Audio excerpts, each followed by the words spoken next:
Assalamualaikum, sahabat Kakak Safa, kita berjumpa lagi dengan Mbak Christine. Halo.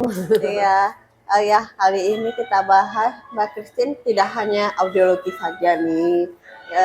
Beliau juga bagian bidang kesehatan masyarakat. Wah, kita pengen tahu juga nih ya. Tiba-tiba tiba-tiba nyebrang ya. Mbak, itu kenapa ya awalnya kenapa memilih kesehatan masyarakat? Kenapa memilih kesehatan masyarakat? Ya pastinya karena tadi pendidikan audiologi di Indonesia baru D3 aja ya kan? Makanya saya juga harus upgrade diri juga, gitu kan? Audiologi di Indonesia harus upgrade lah pendidikannya ya, jangan cuma D3 aja. Ya. Jadi ya, yang salah satu yang dekat dengan audiologi adalah kesehatan masyarakat. Nah, pendidikan kesehatan masyarakat, karena di situ pendidikan kesehatan masyarakat itu kan banyak sekali ya sub-subnya. Ada yang misalnya promotor kesehatan, kesehatan lingkungan, kesehatan kerja, ataupun juga administrasi kebijakan kesehatan. Nah, yang saya ambil adalah administrasi kebijakan kesehatan. Wow, itu sebenarnya apa ya administrasi kebijakan kesehatan? Kalau misalnya administrasi kebijakan kesehatan itu di pendidikan kesehatan masyarakat itu lebih kepada bagaimana kita nantinya bisa berkontribusi untuk merumuskan kebijakan-kebijakan dalam pelayanan kesehatan.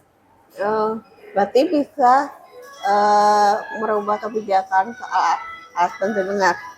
Merubah sih itu jauh lebih tinggi ya, tetapi kita bisa berkontribusi karena kan kita yang bisa ikut merumuskan ya profesi yang memang ya dengan pendidikan yang sudah diikuti bisa menganalisa nih, kebijakan kesehatan seperti apa sih yang harus dibentuk, yang harus dibuat untuk disesuaikan dengan kebutuhan masyarakat. Yang pastinya memang saat ini adalah yang banyak banget ya kita coba terus kita advokasikan adalah kebijakan tentang BPJS alat bantu dengar. Ya, semoga bisa membantu ya. Gitu. Ya. Apalagi di sini kita melihat banyak ya anak ya yang terlahir gangguan pendengaran itu pun berat sampai sangat berat gitu kan. Betul. Jadi alat bantu dengar itu tergolong yang mahal gitu kan. Jadi kalau bisa pemerintah bisa membantu gitu minimal keringanan biaya alat bantu dengarnya. Betul sekali. Memang kalau emang kita ya miris ya Kak Kafa ya, karena kan seluruh orang tua anak gangguan dengar pasti berharap anak-anaknya mereka yang lahir dengan gangguan dengar kedepannya bisa seperti kakak kan, ya, sekolah di sekolah normal, bisa sampai dengan pendidikan magister, lalu juga bisa berbicara secara verbal, ya kan ya Kak ya. Ya pasti ya nggak ada orang tua yang nggak mau anaknya seperti kakak. Tapi ya harusnya lebih baik dari kakak ya. Tetapi kan pastinya ya orang tua kakak juga, ibu, bapak juga kan pastinya sudah ya diberikan modal gitu kan untuk bisa memberikan kakak yang dibutuhkan oleh kakak. Tapi banyak anak-anak orang tua itu yang tidak bisa memberikan modal seperti orang tua kakak. Karena ya pasti tadi harga alat bantu dengarnya aja sebagai modal utama untuk anak bisa mendengar dan berbicara, itu adalah alat bantu dengarnya dulu gitu. Seperti kakak pakai alat bantu dengar dari umur berapa? 4 tahun. 4 tahun aja harus maraton. Iya, 4 tahun aja udah terlambat kan ya Kak ya. Kalau kita baca dari jurnal-jurnal, usia golden age anak itu bisa sampai usia 4 tahun. Lebih dari itu penyerapannya udah lambat ya. Jadi makanya apalagi sekarang alat bantu dengar itu banyak yang dijual online. Aduh, aku miris banget ngelihatnya. Dan yang pastinya ya, kayak kakaknya tadi kita ngobrol-ngobrol, fitting alat bantu dengar itu sulit ya Kak ya. Iya betul. Nggak bisa sembarangan, nggak bisa fittingnya itu cuma yang kayak ya udah ada audiogramnya, nanti aku fitting, aku kirim gitu kan. Nggak bisa sama sekali ya Kak ya. Kita harus yang namanya kalau soalnya yang bisa berkomunikasi seperti kakak, aku harus tanya detailkan ya ke kakak. Atau kalau soalnya pengguna alat bantu masih anak-anak, aku harus bisa berkomunikasi dengan orang tuanya dong, ya kan? Karena orang tuanya yang lebih banyak di rumah dengan anak-anaknya gitu. Jadinya nggak bisa tuh kalau soalnya beli alat bantu dengar online. Aduh, jangan dong, please ya. Semoga nanti seluruh yang nonton channelnya kakak ini bisa memberi edukasi lebih banyak Iya, lagi ya. lebih banyak. Pembelian alat bantu dengar online itu Jangan dulu ya. jangan ya. Karena butuh harus ada komunikasinya ya dengan penggunaan bantu dengar dan audiologisnya. Betul. Ataupun kalau yang anak kecil yang belum bisa itu dengan melalui orang tua ya, untuk audiologisnya. Tapi jangan langsung gampang kayak beli HP gitu, kita beli online langsung gitu. Ya. Jauh beda ya. Ya, maka dari itu harga alat bantu dengar pun kalau tadi dikatakan mahal, karena selain memang alatnya sendiri kita masih import semua dari Eropa ataupun dari Amerika, memang mereka yang sudah punya nama, sudah teknologi memang sudah well known, servisnya juga. Karena ini servis ataupun fitting alat bantu dengar itu bukan suatu hal yang hanya cuma tinggal klik kiri, klik kanan, klik kiri, klik kanan. Enggak. Banyak assessment yang harus dilakukan. Harus disesuaikan dulu Ya, ya. betul. Jadi makanya harga alat bantu dengar bukan cuma harga kita beli handphone tadi kakak bilang, Ya. tapi ada pelayanannya di situ untuk fittingnya, lalu juga after sale service-nya. Ya kan? Kayak misalnya kakak, kalau ada kerusakan, kakak bisa tahu datangnya kemana. Ya kan ya.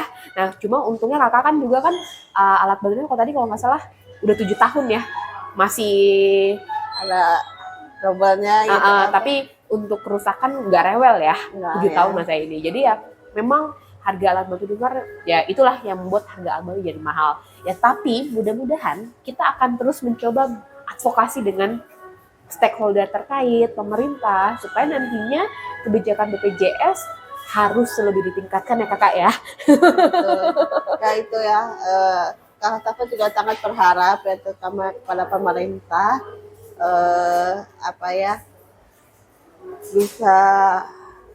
bisa memperhatikan kebutuhan kita, terutamanya itu bukan barang primer ya, kayaknya bukan kebutuhan primer, ini kebutuhan, maaf, bukan bukan tersier, artinya bukan kebutuhan tersier, tapi ini kebutuhan primer, seperti kita makan nasi gitu kan.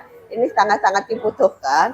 Jadi Kak Safa itu sangat berharap itu pemerintah bisa menghapuskan pajak alat bantu dengar. Oh, pasti. Ya, karena itu pajak alat bantu dengar itu lumayan juga ya.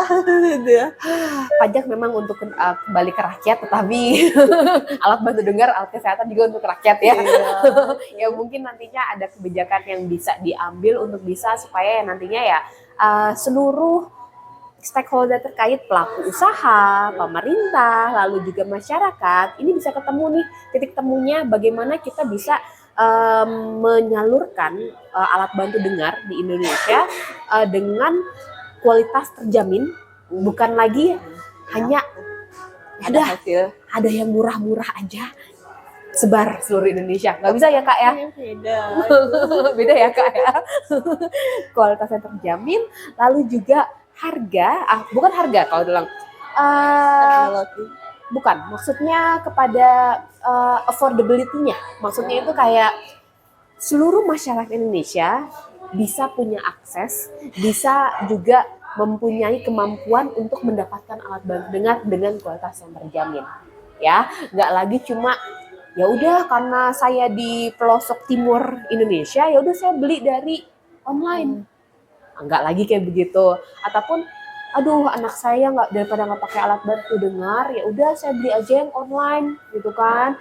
Ya kasihan gitu, nanti orang tuanya komplain gitu kan, anak saya udah pakai alat bantu dengar gitu kan, tapi kok karena manfaatnya kok nggak bisa kayak kakak ya gitu ya. Aduh, itu kan kita miris ya kak ya. Kakak pun dia kan pastinya inginnya juga banyak adik-adik yang lain bisa seperti kakak ya. Dan makanya kakak juga buat channel ini supaya ya banyak orang tua yang tidak tahu gitu ya kan. betul. Ya mudah-mudahan sih kak seperti itu ceritanya gitu. Ya dan memang ya jadinya ya kenapa saya secara kesimpulannya ya, kenapa saya mengambil pendidikan kesehatan masyarakat khususnya administrasi kebijakan kesehatan ya, karena saya ingin bisa lebih memberikan. Saya bisa, kalau sebelumnya kan saya ketua dari pengurus audiologi Indonesia, profesi audiologis di Indonesia. Nah, dalam menyusun kebijakan-kebijakan yang terkait dengan audiologis, saya ngerasa tuh masih butuh banyak ilmu untuk bisa menganalisa, oh kebutuhannya seperti apa, lalu kebijakan yang kita harus buat seperti apa. Nah, ini sekarang saya punya goals yang lebih tinggi lagi, yaitu adalah untuk yang lebih luasnya masyarakat Indonesia, untuk khususnya untuk alat bantu dengar, baik yang implan ataupun yang non implan, supaya nantinya lebih terjangkau lagi dengan kualitas yang terjamin, supaya nantinya makin banyak syafa-syafa di luar sana ya. Makin banyak syafa yang bisa menginspirasi, bisa memberikan edukasi, dan juga bisa memberikan contoh kepada masyarakat ataupun juga pada pemerintah. Terima kasih Mbak Kristi. Ya. Luar biasa ya. Yang paling utamanya itu kita harus mengupdate ilmu ya. Gitu. Jadi nggak hanya sekedar kita bisa kerja, udah aja ilmunya nggak diupdate gitu ya. Nggak bisa, kita harus update. Terutama kakak-kakak sendiri juga ya. Ya Allah. Mohon doanya ya. Pastinya. Ya, oke, cukup ya sampai sini. Semoga bermanfaat konten ini. Jangan lupa like, share, dan komennya ya. Oke, kita sampai jumpa lagi. Sampai jumpa. Wassalamualaikum warahmatullahi wabarakatuh.